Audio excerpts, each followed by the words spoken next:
Good evening. Thanks for being with us. Let me say up front that this is not a story about North Korea, and that's kind of the point. But on October 9th, 2006, at around 10:30 a.m. local time, the ground started to shake beneath a small village in the northeast corner of North Korea. Halfway around the world, back here in the U.S., seismologists recorded what looked to be a 4.3 magnitude earthquake. But what happened in North Korea that morning was not an earthquake. It was a nuclear explosion. Kim Jong-il defies the U.S. and the world and claims to have set off an atomic weapon. That day in 2006, the secretive, repressive North Korean regime showed the world that they had built and tested a nuclear bomb. A rogue country building nuclear weapons, threatening to proliferate that technology, stockpiling weapons of mass destruction. But when 9/11 happened and the U.S. government announced that those actions would now constitute a grave and unacceptable threat to the United States, there was no radical change in our actions toward North Korea. There was no move by the U.S. to disarm that country after 9/11. Instead, the U.S. went into Iraq.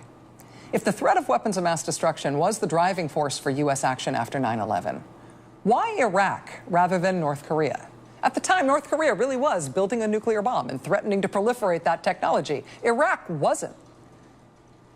The case for war in Iraq that was presented to the American people proved to be a smokescreen. There were no weapons of mass destruction. There was no reconstituted Iraqi nuclear program. The case that was made publicly for that war turned out to be false. What was true? What was the reason for that war? We know that it wasn't the reasons that they told us. So why did we really do it? Newly obtained documents from both here and abroad, as well as interviews with many of the key players in the war planning process and in the invasion, now provide an answer to that question, the question of why we did it. Watch.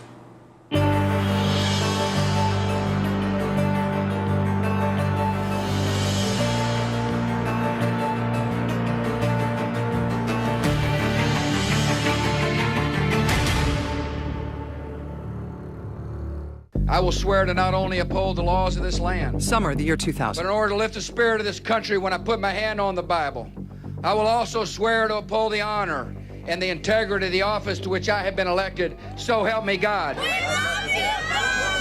As the presidential race heats up, the turbocharged U.S. economy of the roaring 90s is threatening to stall. Thanks very much. The problem is energy costs, oil costs, a looming new U.S. energy crisis. And in the United States and throughout the world tonight, the rising prices of oil are beginning to be a drag on these boom economic times. The high price of oil and the soaring price at the pump have been at the top of the national conversation for months now. With global energy demand on the rise and U.S. dependence on foreign oil at an all-time high, George W. Bush turns America's looming energy crisis into a central issue for the presidential campaign. We got a potential crisis in the energy markets because we've had no energy plan, and it's to me that's that's a possible problem for the next administration. When it's clear that he will be the Republican nominee, and with energy taking center stage in the campaign, Bush taps Dick Cheney, a man with deep experience in both politics and the oil industry, to be his running mate. I believe you're looking at the next vice president of the United States. The two running mates make the case that the Clinton administration did not know how to handle the issue of oil, but a George W. Bush administration would. Those gasoline prices are going up. You know why? There's been no energy plan. The fact that we don't have an energy policy out there is one of the major storm clouds on the horizon for our economy. Rewind a year before that election. Dick Cheney is CEO of the oil services firm Halliburton, speaking at the Institute of Petroleum's fall conference in London. He says there, for over 100 years, we as an industry have had to deal with the pesky problem that once you find oil and pump it out of the ground, you've got to turn around and find more or go out of business. Looking ahead to 2010, by which time he says the world's energy needs will have increased by millions of barrels of oil per day, Cheney asks, where is the oil going to come from? Quote, the Middle East, with 2/3 of the world's oil and the lowest cost, is still where the prize ultimately lies. Arguing that oil is the fundamental building block of the world's economy, the future vice president says governments and the national oil companies are obviously controlling about 90% of the assets. Companies are anxious for greater access there, he says, but progress continues to be slow. They sought oil that was just not accessible because of political circumstances. Oil that, if it could be accessible, was abundant and easy to market. When Dick Cheney gave that speech in London, he was talking about the industry's interests. Later, he was talking about the government's interests, but the conclusion of both of those was the same. We need to get into the Middle East. In the summer of 2000, Iraqi leader Saddam Hussein and his state-run oil company control about 10% of the world's oil reserves. Experts say Saddam has terrific leverage now because with demand for oil high and U.S. supplies at a 24-year low, the 2 million barrels a day of oil Iraq produces matter. My big fear is that Saddam Hussein is going to take the advantage of this tight market to cut oil production, and that could send prices up much higher. God bless you all, and God bless America. On the campaign trail, Bush and Cheney zero in on Saddam's control of vital oil resources as a potential threat to America's security. On the Clinton-Gore watch, Saddam Hussein's Iraq has become a major supplier of oil to America. This means that one of our worst enemies is gaining more and more control over our country's economic future. I think if we were to look for something that could develop, it's the possibility that we might find ourselves without adequate supplies of energy in the future, and there'd be no quicker way to shut down our economy than that. As Bush and Cheney take office in January 2001, they inherit a country that is thirsty for oil and a familiar enemy who's sitting on a sea of it. In Iraq, the oil is right there on the waterfront. All you got to do is stick a straw in it, pipe it out to a boat. Boat goes around the Straits of Hormuz, and there it is in European markets. What it has and what it puts onto the world market makes it a very important player. It was a oil man's mecca or utopia for sure. Nice round. January 2001. I, George Walker Bush, do solemnly swear. George W. Bush assumes the presidency with the nation's energy concerns near the forefront. 11 days into office, Bush assembles his national security team for the first time. Along with the vice president and national security advisor Condoleezza Rice, the principals include Secretary of State Colin Powell, Defense Secretary Donald Rumsfeld, and Treasury Secretary Paul O'Neill. Paul O'Neill opened up everything for the book I wrote about him in the Bush administration, including 19,000 documents. And in the first National Security Council meeting of the Bush presidency, January 30th of 2001, O'Neill arrives with Colin Powell. According to Susskind, the central focus of the National Security Council's meeting that day is the Middle East, Iraq. Immediately, there's talk of the Arab-Israeli conflict. And then Bush says, well, you know, I don't think much is going to be done over there. And then Bush says, well, what do you think the big issue in the region is? Condi, to Condi Rice, at which point she says, I think Iraq is the big issue in this region, the destabilizing force, and that's going to be our focus. The reaction of both O'Neill and Powell, they're startled. O'Neill sort of summed it up, Bush basically saying, I want to overthrow Saddam, find me a way to do it. Not if, how. Saddam Hussein's past use of chemical and biological weapons and the prospect of him developing a nuclear weapon make him a prime target. As does the liberation of what Iraq has under the ground. In the first meeting, Rumsfeld says, imagine if Iraq was essentially a client state of the United States. Imagine how that would look if they were a friendly state, if we had primacy and access and maybe control of their oil fields. And Rumsfeld is pointed about this in the first meeting, in fact. Oil fields that will be essentially our oil fields. As the National Security Council trains its focus on Iraq, that same week, President Bush also directs Vice President Cheney to head up a high-level energy task force. Its operations are run out of Vice President Cheney's office. It was a highly secret operation, and it was arranged to be that way. They tasked these people to hide away in a room in secret, holding meetings and coming up with a policy. Cheney's task force meets privately with energy lobbyists, as well as executives from some of the nation's top oil companies. Concerns about big oil's influence in crafting U.S. energy policy will eventually lead Congress's General Accounting Office to file an unprecedented lawsuit against the White House for access to Energy Task Force records. John Dingell, who was chairman of the Energy and Commerce Committee, and I requested the GAO to do an investigation because while we were sending letters to the vice president, we weren't getting responses. They said, no, these are presidential advisors. We don't have to divulge what they're doing. Whereas if it had been cabinet agencies, they would have been forced to divulge who they were meeting with and what the emails were, what the topics were. Did we talk to energy companies? Absolutely. You'd have to be a damn fool to put together a comprehensive nationwide energy policy and not talk to energy companies. In order for me to be able to get good, sound opinions, those who offer me opinions or offer the vice president opinions must know that every word they say is not going to be put into the public record. The White House battles to keep secret most task force files, and they will ultimately prevail in the courts in that fight. But administration opponents are eventually able to pry loose a number of secret task force files. Although it's not known to the public at the time, the Cheney Energy Task Force reviews this document detailing potential foreign suitors for Iraqi oil field contracts. It's essentially a list of international oil companies that are lining up to get into Iraq. The task force also obtains detailed maps of Middle Eastern oil fields. The map of Iraq pinpoints the exact locations of the country's pipelines, refineries, and supergiant oil fields. We had oil fields we could divide up, foreign suitors, along with American suitors, meaning major oil firms and oil contractors like Halliburton, could line up for parceling of those oil fields. None of these documents is included in the final Energy Task Force report that's made available to the public and to Congress. But it was nothing that Congress was told about and nothing that the Energy Task Force publicly revealed.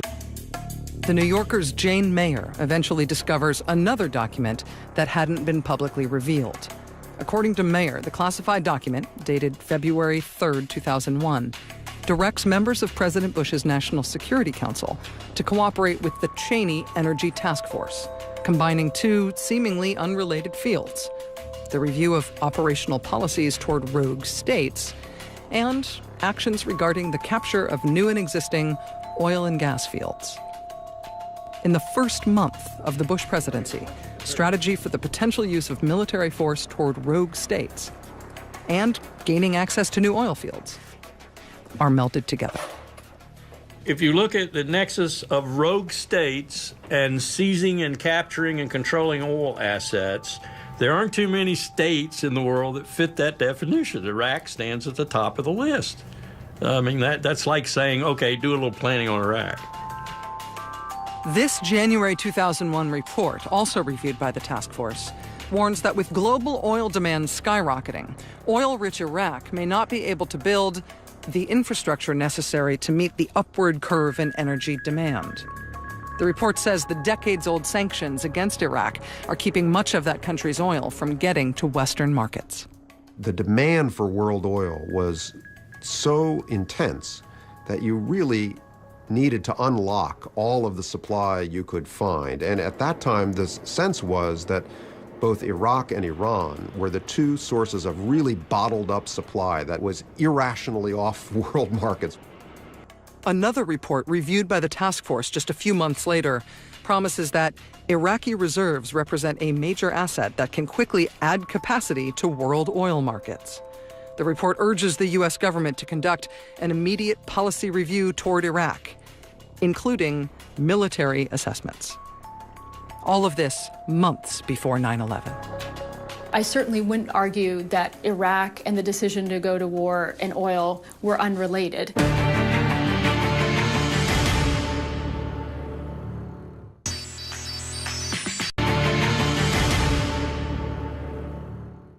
Let our position be absolutely clear.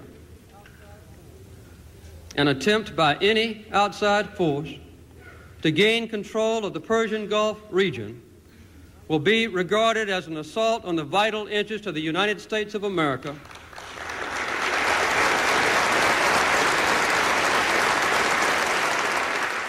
And such an assault will be repelled by any means necessary, including military force. January 1980.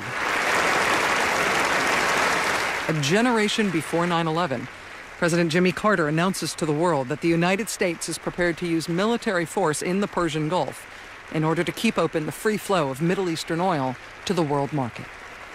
Our philosophy has been, since World War II and up until today, is that we are most secure when the global market works. It doesn't necessarily carry a nefarious connotation in the sense of America's thirst for physically controlling Middle Eastern oil. You don't care who gets it as long as who gets it makes it available to the world at a reasonable price.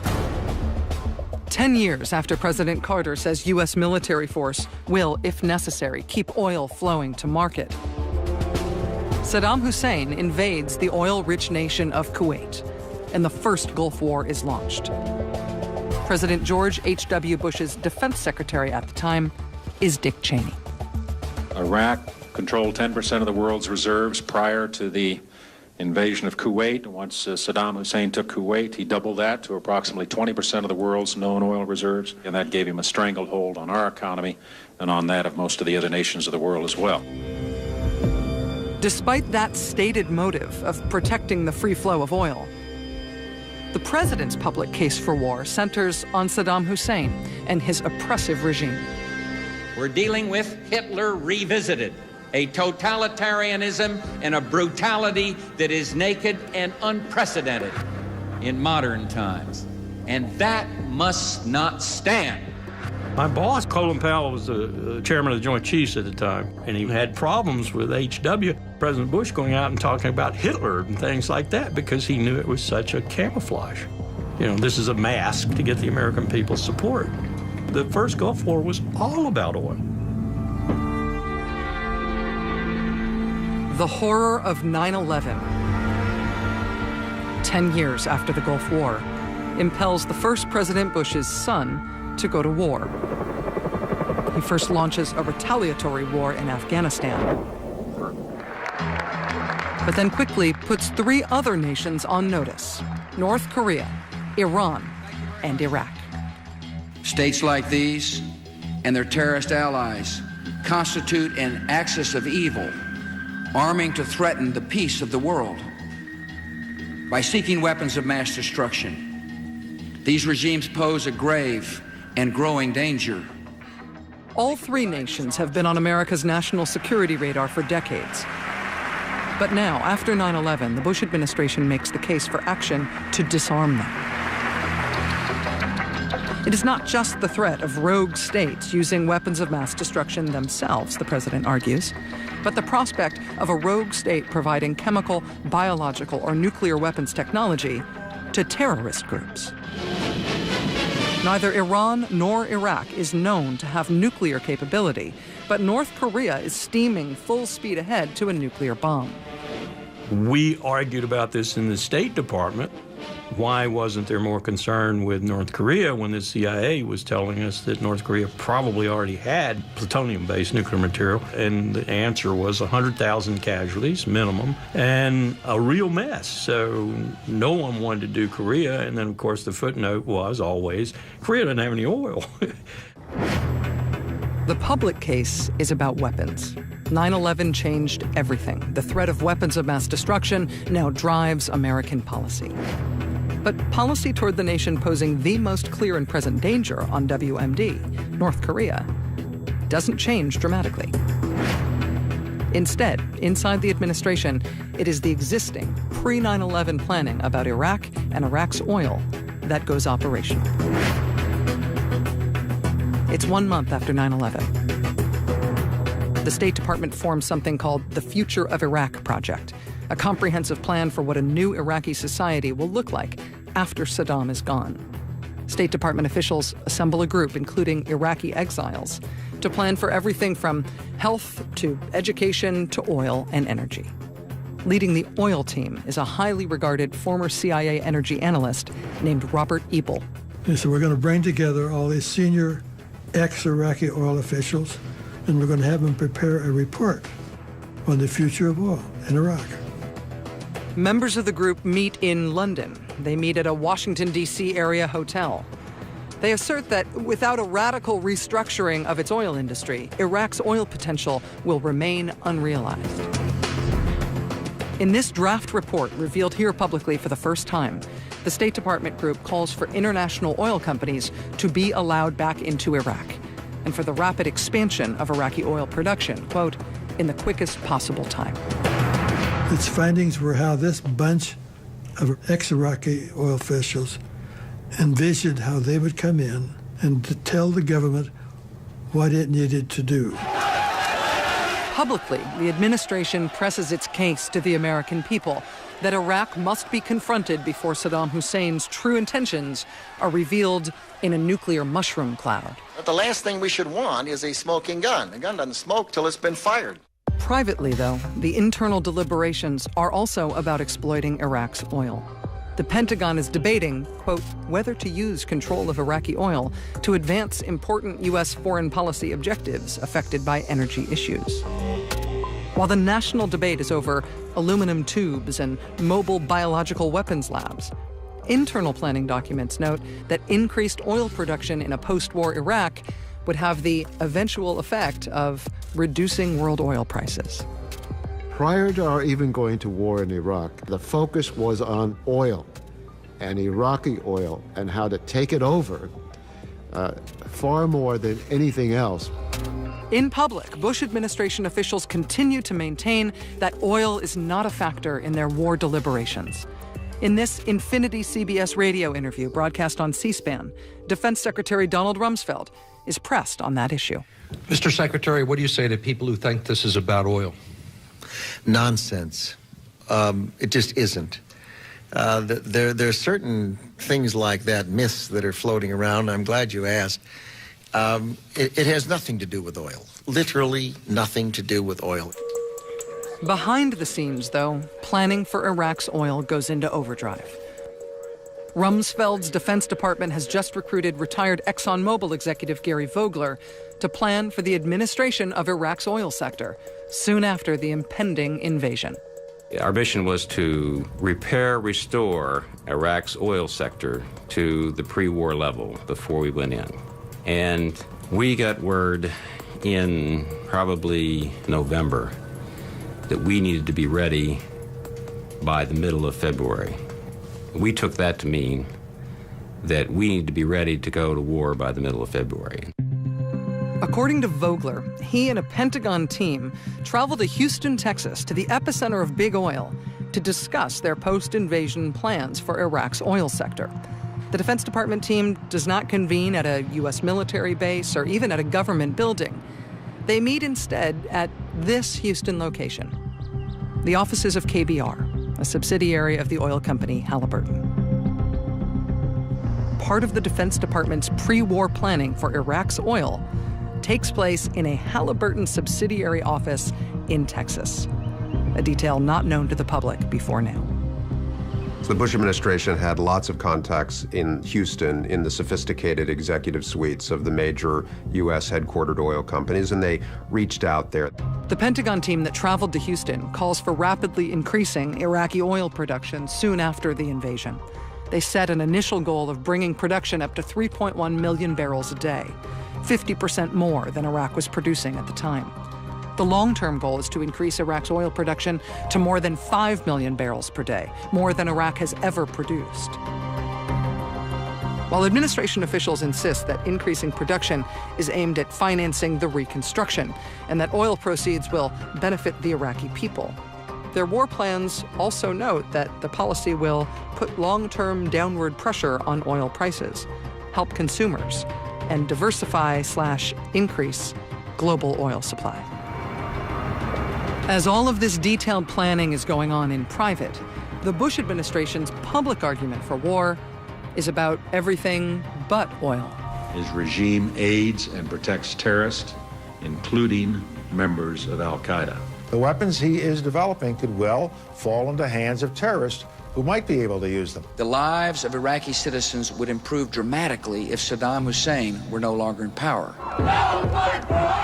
None of the behind-the-scenes planning for Iraq's oil is publicly known, and the administration leaves oil out of the public conversation altogether. But a large segment of the American public suspects that oil is a motive. No blood for oil becomes an anti-war battle cry. People misunderstand this business of oil. It isn't about possessing it. It isn't about ExxonMobil and Chevron and Total and Elf owning the oil. It's about the oil flowing freely at a reasonable price. So this is what we say when we mean protecting oil. We mean protecting the access, protecting the price, protecting the stability, and so forth, not owning it. It wasn't a war for oil, but it was, in a meaningful way, a war about oil and about the role that oil plays in our world and in our world economy. The idea was to go into Iraq to remove Saddam Hussein and his government. Once that job is done, then it's about oil, period.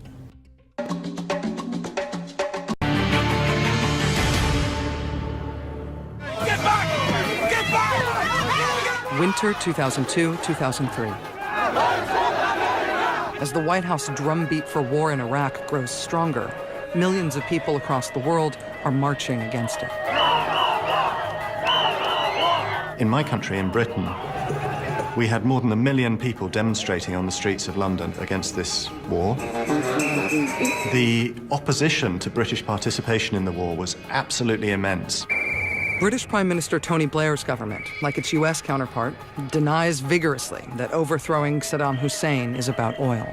Let me first of all deal with the conspiracy theory idea that this is somehow to do with oil.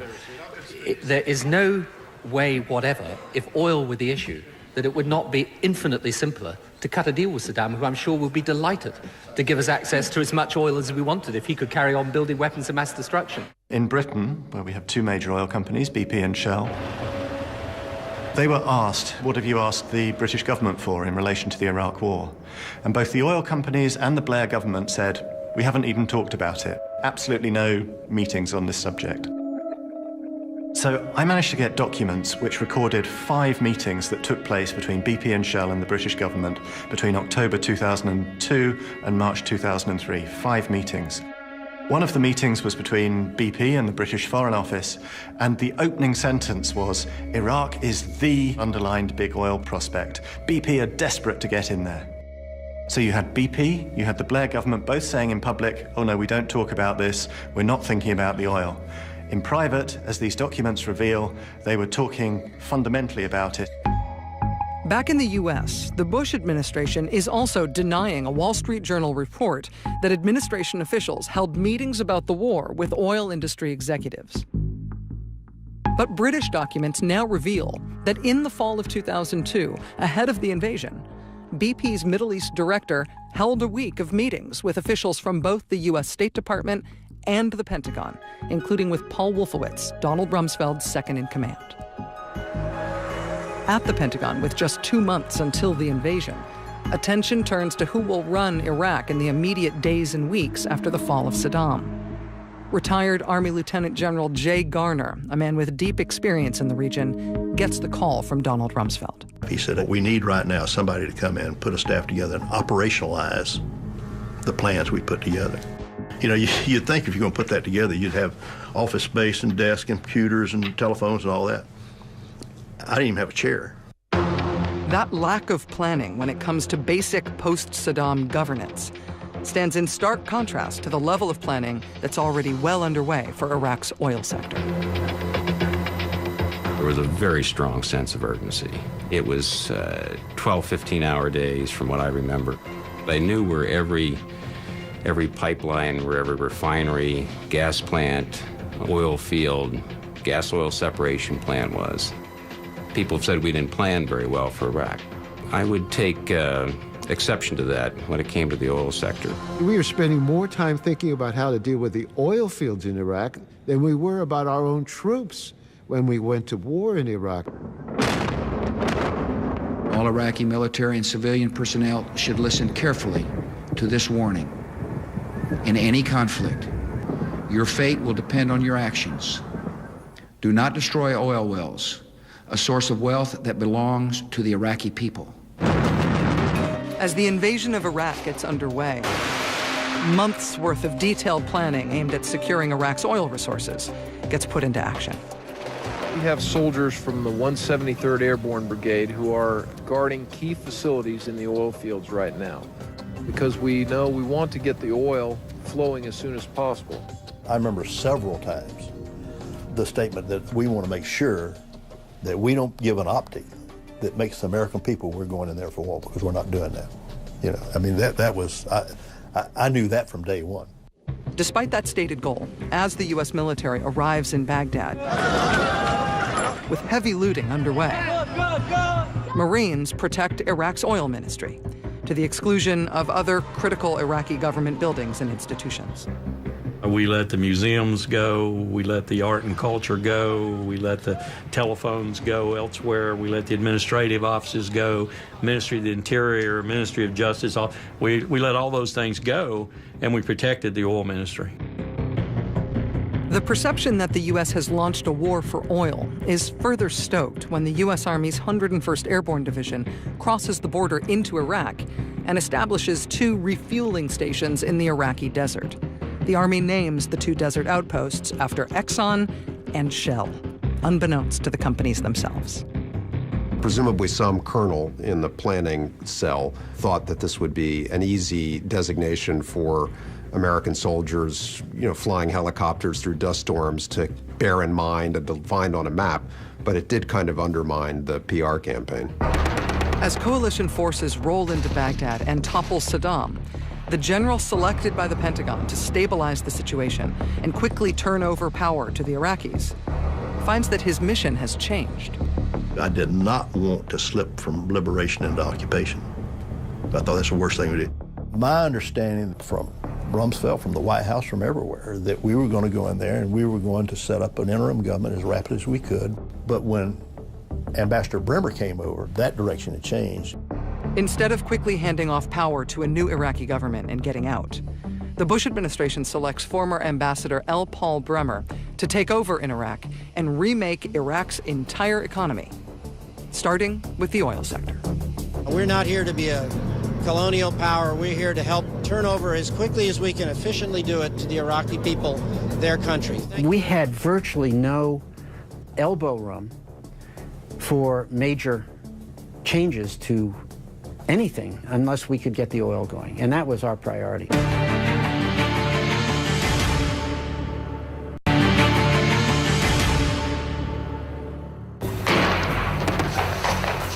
May 2003, 2 months into the invasion of Iraq. George W. Bush selects former U.S. Ambassador L. Paul Bremer to be the top civilian in charge in Iraq. The ambassador goes with the full blessings of this administration and the full confidence of all of us in this administration that he can get the job done. At the top of the list for Bremer is oil. I had been told that we had to get the oil going because it was an oil-dominated economy. This was fairly straightforward. Unless you can get the oil going, you can't get the economy going. What Bremer and his team find when they get into Iraq is an oil infrastructure decimated by decades of war, sanctions, and corruption. I was shocked when I got there about how undercapitalized it had been and how neglected it was. The oil fields were being held together, kind of by baling wire and duct tape. And by the way, in some cases, literally duct tape. The day after Bremer arrives in Baghdad, the Bush administration draws up secret policy guidelines, which are later declassified, stating that the coalition will move to privatize state-owned enterprises in Iraq, including the oil industry. Oil was the lifeblood of the Iraqi economy. You got to get the oil going if you're going to get the economy going. It was not something we were doing for selfish American reasons or because we wanted more oil on the world market or all of these fantasies that people dream up. We were doing it because we were the Iraqi government. The task of remaking Iraq's oil sector falls to retired Shell Oil CEO Phil Carroll. Carroll is appointed by the Bush administration to be the senior advisor to Iraq's oil ministry.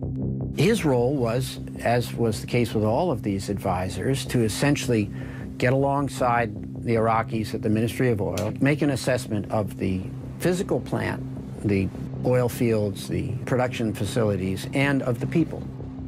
When Carroll arrives in Baghdad, he comes up against radical U.S. plans being discussed to commandeer and transform Iraq's entire oil industry. He was surrounded by politicized young Republican volunteers who had no experience in the oil industry, who were planning stock market privatization schemes, who were running around talking about building pipelines from Baghdad to Israel, things that were really highly unrealistic and provocative. Phil Carroll very much acted as the brakes against the privatization crowd. In this 2005 BBC report, re-aired on the program Democracy Now!, Phil Carroll describes what he encountered when he arrived in Iraq. There were models everywhere, from the total privatization to partial privatization, et cetera, et cetera. There were all sorts of ideas floated about the economy of Iraq and what ought to be done. I was very clear that there was to be no privatization of Iraqi oil resources or facilities while I was involved. End of statement. The first meeting that he and I had in Baghdad, we sat down together, and he said, "Gary, if I hear any hint of an oil grab out of here, I'm leaving." And I looked him in the eye and I said, "Phil, if there is, I'll be with you."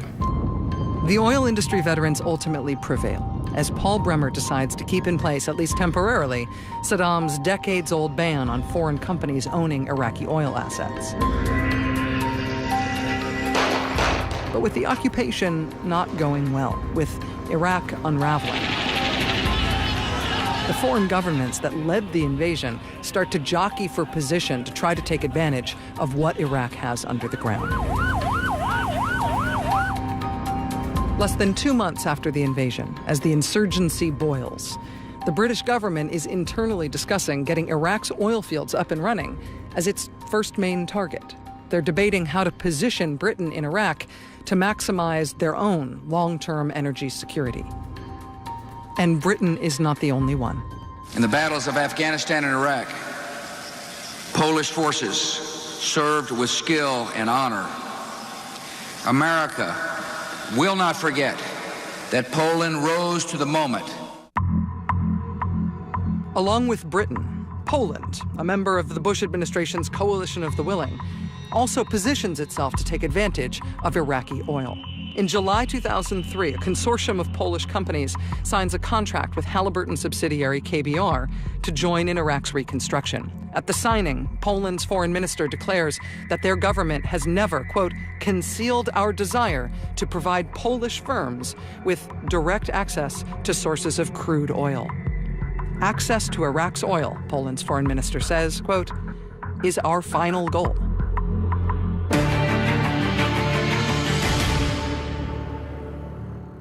To get Iraqi crude oil flowing again after the invasion. Black gold under the ground, reserves of 10 billion barrels. There's so much of it here, it comes out of the ground, catches fire, and just burns away. But the decade of violent insurgency and all-out chaos that follows ultimately prevents Iraq and its oil sector from reaching the potential that U.S. policy planners had in mind. An explosion at an oil pipeline. Iraqi oil ministry officials call it sabotage. The U.S. military is investigating. No injuries, but a blow to Iraq's already crippled oil industry. If Iraq was expected to relieve the world's energy problems in 2003, the years of instability that follow the invasion prove the opposite. It took essentially 10 years to rehabilitate Iraq's oil fields to start to produce at the level that would support the Iraqi government. It's not anything like the windfall or the bonanza that some had fantasized about. In terms of containing the oil price, of course, the US failed, and failed spectacularly. They destabilized the region. through a military intervention, and destabilization in the Middle East inevitably leads to higher oil prices. Despite that instability, Iraq's vast oil fields, which were once state-owned and controlled by Saddam Hussein, are now largely open to Western oil companies and completely free from the sanctions that held back their full potential. Iraq's easy oil is finally getting to market. Iraq in 2012 produced more oil per day than it had at any point in the previous 3 decades. It's now on track to become the world's second largest oil exporter, behind only Saudi Arabia. This idea that Iraq mattered because it had oil was important, if not central, to the decision to invade the country. Anyone who controls the Straits of Hormuz can shut down the industrial structure of the West. And I always was very much concerned about that. My view was taking out Saddam Hussein was a very important thing. So my view of the war was, yes, it was about oil. In the decades since the invasion, declassified documents have revealed private deliberations about Iraq's oil in the US and in the UK that were unknown to the public at the time, deliberations that were never part of the public case for war. With the revelation that Saddam did not have weapons of mass destruction, with the collapse of the public case for war, those involved in the war effort have also now begun to reflect on what transpired in private, behind that public case. What was the reason for the invasion? What was the reason for that near decade of war? Why did we do it? If you know the region as well as I do now, particularly after spending many years in the military doing war planning for the region, it'd be risible for me to say it wasn't about oil. Of course it was about oil. The Iraq War was presented to us to stop Saddam Hussein from getting weapons of mass destruction. We know now that to a great extent the war in Iraq was about oil.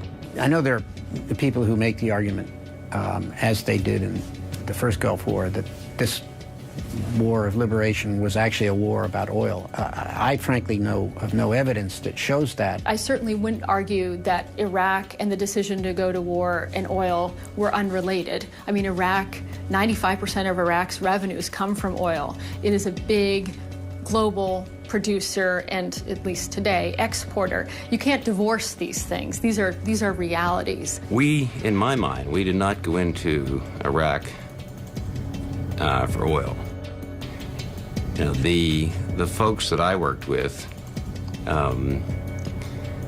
we all felt like we were going into Iraq because of WMD. Now, were there other folks that had other reasons? I'm not aware of it.